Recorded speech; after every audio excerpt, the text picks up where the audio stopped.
What's going on, everybody? It's Cody, your Dog Game here, back after a hiatus that I didn't think was going to happen, but life is strange. Today we're going to be talking about pretty late, the Mixon extension and how I feel about that, and do I think Mixon is worth the money he was given. But in case someone's living under a rock or, like me, has been secluded from the world dealing with real-life problems, you may or may not know that Mixon got a extension worth $48 million over 4 years, averaging out about $12 million a year. And I've been trying to figure out how I would make this video the last couple days, since I noticed that I haven't posted in like 2 weeks after saying I was going to post at least a video a week. And I've been thinking, is Mixon worth the extension? Did we overpay? Or does our situation allow this? But before we get to that, we're going to talk a little bit about what Mixon has done so far. And we're going to go over his stats for the last 3 years. In 2017, he had 178 attempts, a little over 600 yards, averaging 3.5 yards per carry with 4 touchdowns, 30 receptions, 287 yards, and no touchdowns. It was an okay rookie season, not exactly great, but picked it up in 2018 and 2019, both roughly the same, averaging a little over 1,000 yards, 8 and 5 touchdowns last year, respectively, and averaging between 35 to 40 receptions. Still not hitting above the 300-yard mark and taking a dip down in average yards, but, getting a touchdown once in 2018, 3 last year. Stats are good, especially behind the offensive line we have had the last couple years, but they're not exactly great, in the ways that we would probably hope, because it's pretty common, let's say, consensus, and some would say knowledge, that analytics and statistics back up that paying a running back is not usually a good thing. But there's usually extenuating circumstances behind whether paying him would be a good idea, in my opinion. I'd say his rushing stats, we'll just get this out of the way, are pretty good. I said his stats aren't great, but they're pretty good behind the offensive line we've had. Now, his receiving stats are the ones that got me a little bit worried, because that's what's going to affect whether this deal was a good deal or not. And, it's just analytically, which I don't like to always think like that, because, it just makes the game less fun. But, the NFL football is just, the entire game has gone towards, passing the ball, the old school days of a cloud dust, 3 yards in cloud dust, ground and pound football are basically gone. You need your Christian McCaffreys, Alvin Kamara types who are basically running backs and receivers at the same time, putting in the same amount of work in both games, and Mixon so far has been barely used or involved in the passing game. And that gets us to what he's getting paid. He's getting $12 million a year. He's currently the 6th or 7th. I'll have it on the screen right now. Highest paid running back right now, which is pretty good, in my opinion, compared to others. So, basically, whether I think this is a good deal will come in like a two-parter. Whether I think it's an overall good deal or a good deal compared to others, considering he's already like the 7th highest paid, and that's without a Dalvin Cook or an Alvin Kamara getting their contract, and possibly others down the line, like a Saquon in a couple years. This is a pretty good contract. He's going to probably be around 11th, 10th, and all said and done, like 2 years.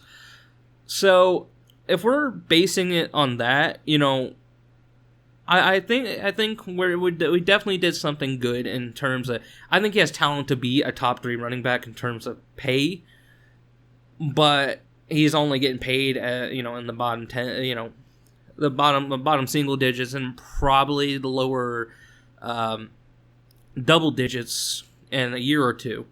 So, yes, what he got paid and what he's getting paid, I do think is a good deal from that standpoint. But right now, with the stats he has provided, and considering we haven't seen much out of the passing game from him, I don't know if giving him this contract was a good idea. We do have a little bit of leeway, and this would be the perfect time to do something like this. Thank God we have a rookie quarterback right now. So giving a running back money like this ain't going to completely kill us. But, overall history and statistics would say giving a running back money, especially this much, is not a good idea. I think the only way this contract ends up being an overall good idea and a good deal is if Joe Mixon's receiving numbers, shoot through the roof. Right now, I don't want them to force it. That's the biggest problem. I hope they don't force it based on the contract he's been given, but his receptions need to at least double, in my opinion. He needs to at least average somewhere around 60, hopefully 70 receptions. Be that Alvin Kamara type, a running back who's a real dual threat. Yards need to be closer to 600 or 700, hopefully. But, at the very least 500. Right now, he's not even cracked 300 right now in all three of his years right now. Touchdowns, those will come, but, you just got to get him more involved to kind of warrant paying him this much. And I'm sorry if it seems like I'm all over the place. No script. This is off the cuff. And considering I haven't been doing anything tied to YouTube in 2 weeks, I'd say I'm a bit rusty considering I had just come back in general. So all that rust is still there. And, it's pretty exciting to think, that football's here in a week. So I'm going to have to be making more of these videos. And basically, if you want my actual opinion, I think this was a okay deal. It's not a bad deal. It's not a good deal, in my opinion. It's got good aspects and bad aspects. And right now, it's only an okay. If he takes a step down, definitely a bad deal. If he takes a step in the right direction when it comes to the receiving game and keeps this production in the running game, I think this is a very good deal. It's a very affordable deal compared to other running backs who could be getting paid a lot more. So, Joe Mixon, I just hope you take the step forward. I hope this coaching staff gives you a better chance to prove that you can do both, because he was a dual threat, running back in college. So, I know he has the talent to do both, and I know part of the reason why he hasn't been involved as much in the passing game is because his, blocking has been pretty below average, at best average. And that's why Gio, and I guess Gio's being paid way too much. I feel like, and this is my personal opinion, he's probably as good as Gio already at this point, but Gio's already getting paid to be that third down passing running back. And I feel like his contract is affecting, playing time. Hopefully Mixon can eat into that playing time and become a bell back, an every down back, passing, running, all of it, being involved in all aspects of the game. But I wonder what you guys think. Comment down in the comment section how you think this video was and what your opinion on the Mixon contract and whether we overpaid, underpaid. What do you think he has to do to deserve the contract if you don't think he deserves it?